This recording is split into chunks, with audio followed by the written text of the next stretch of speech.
రహదారులను పరిశీలించిన ఎమ్మెల్యే సుదర్శన్ రెడ్డి 200 కోట్లతో తెలంగాణ పబ్లిక్ స్కూల్ నిర్మాణం.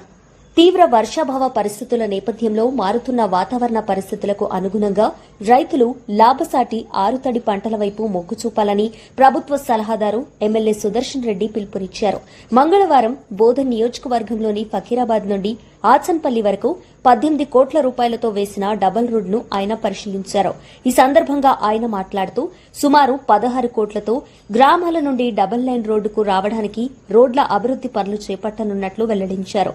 విద్యారంగాన్ని సరికొత్త ఎత్తుకు తీసుకెళ్లేందుకు ప్రభుత్వం కట్టుబడి ఉందని ఈ సందర్భంగా ఎమ్మెల్యే తెలిపారు.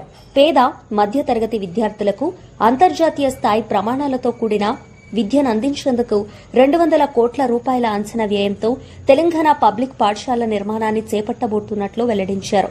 ఈ మోడల్ పాఠశాల ద్వారా గ్రామీణ ప్రాంత విద్యార్థులకు కార్పొరేట్ స్థాయి వసతులు అందుబాటులోకి వస్తాయని ఆశాభావం వ్యక్తం చేశారు.